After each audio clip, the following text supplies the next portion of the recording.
Hello everybody, my name is Candace and I'm the lead teaching artist at Bethel Center for the Arts. I hope you're all doing well at home today.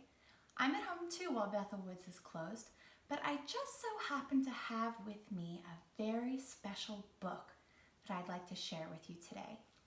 And the book is called Max Said Yes, the Woodstock Story. This book is about a huge music festival that happened in the summer of 1969. That's over 50 years ago. People came from near and far, 500,000 people actually, came from near and far for 3 days of peace, love, and music, and nothing but peace, love, and music. Never before in history had music and peace been so gigantic, so messy, and so wonderful. So I can't wait to share this book with you today. But before we read together, I'd like to ask you if you could join me in a little exercise of the imagination. Can you do that? Okay, good. And the imagination exercise is this. I want you to pretend that you have just picked from the garden the most beautiful, sweet-smelling flower that you have ever picked. And you want to smell the flower, so you're going to bring it to your nose. And when I ask you to, you're going to take a big, deep breath in through your nose. And when you have all the air that you could possibly hold, you're then going to blow out the air through your mouth so that all of the flower petals fall back to the garden floor. Easy, right? Okay, let's try that together. All right, we're going to pick a flower, bring it to your nose, inhale, and blow all the flower petals off.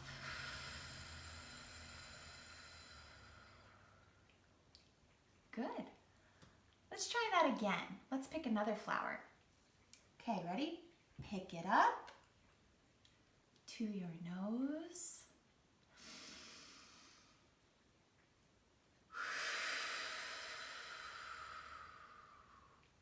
Can you imagine all the flower petals falling to the garden floor? Good. Let's try it just one more time. And this flower is going to be the most beautiful flower of all and the most delicious smelling of all. So I want you to take a really big, deep breath in this time, okay? All right, here we go. Pick your flower to your nose, inhale, and blow the petals off.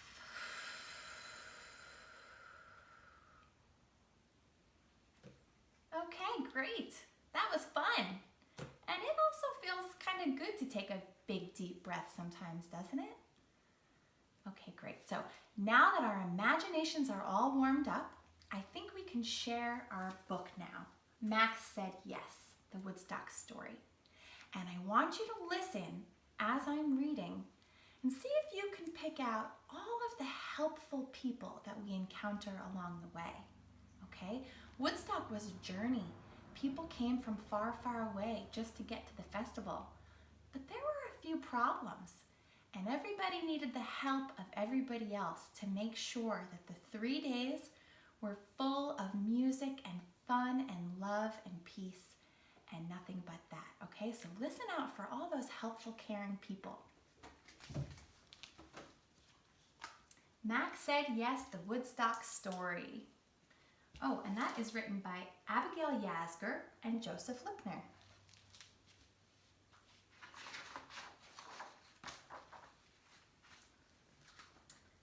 Not long ago, when Mom and Dad were young, when songs of peace and love were sung, some boys and girls got the inspiration to hold a giant celebration, where drums, pianos, and electric guitars would play beneath a million stars. where hundreds, thousands, even more would groove to the sounds of love, not war.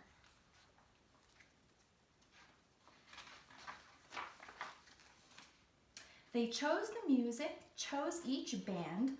All they needed was the land.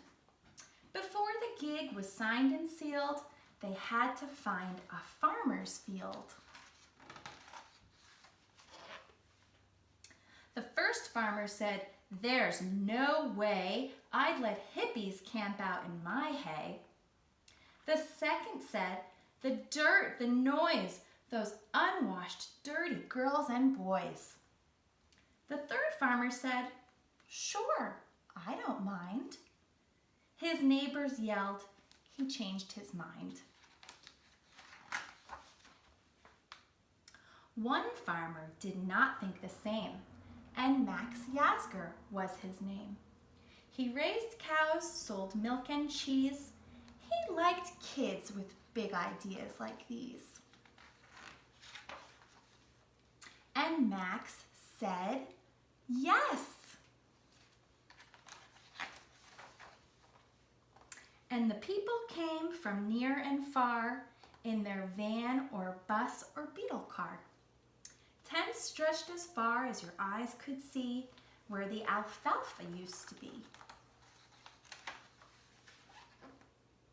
Music blared from a giant stage to celebrate the Aquarian age. Rock songs and incense filled the air. The men who were dancing had long, long hair. When the sun began to bake, thousands bathed in Max's lake. When the rain began to pour, they slid in mud and danced some more. By the time the fields were dry, it was time to say goodbye. They left the crops and vegetation. They were now the Woodstock nation, who for better, not for worse, would rebuild the universe. And spread the songs of joy and charm that they had learned on Max's farm, and teach the world it should relax and welcome all just like Max. Ask Mom and Dad, who won't forget Yasgur's farm where thousands met. The end. So I'm so happy I got to share this story with you, and now you know all about the Woodstock Music Festival and how 500,000 people were able to come together just by being kind and welcoming and caring. And we know that you're all doing your part today at home to be caring, right? You're taking care of yourself and you're taking care of your family until we can all be together again. And until we can be together again, I thought maybe we could make some art together right now. So what I'd like to show you today is how to make a peace sign using art materials. Okay, and let me show you what a peace sign looks like, because we saw it in our book. There it is. Okay. Can you see that? Can you see that peace sign? What is peace anyway? What does it mean? We learned in the book that peace means coming together, even if there are problems, even if you look differently or think differently than others, you still find a way to get along, right? And peace can mean other things too. It can mean feeling calm inside or making a new friend, right? So the peace sign is very important. So we're going to make one together today. And all you need to make a peace sign is a piece of paper or a piece of cardboard. Today, I'm going to reuse this paper bag that I had at home. And you can use anything that you have lying around at home too, anything you can paint or draw on. And then you need something to paint or draw with. So I'm using paint today, but you can use crayons or markers or pencils or anything that you'd like. All right, so to begin, follow me. The first thing to do to make a peace sign is to draw a circle. All right, so we're going to start at the top and draw or paint our circle all the way around. And don't forget to connect your circle at the top, okay? And your circle can be any color you want, and it can be as big or small as you want. And it can even be a little wobbly like mine. That's okay. This is going to be your own special, unique circle. All right, so we have our circle. The next thing that we're going to do is we are going to draw or paint a line down the middle of our circle from top to bottom. Okay, can you do that with me? Let's do it.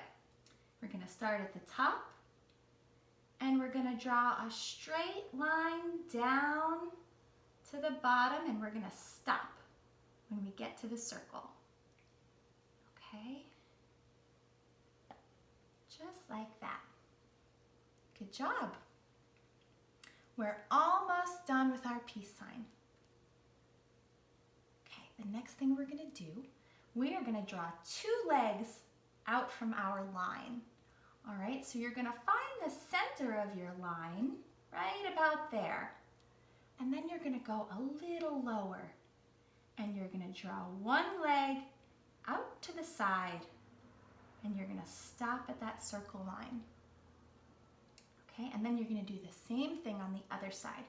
You're going to draw another leg out to the side. Huh, look at that. You just made a peace sign. That's wonderful.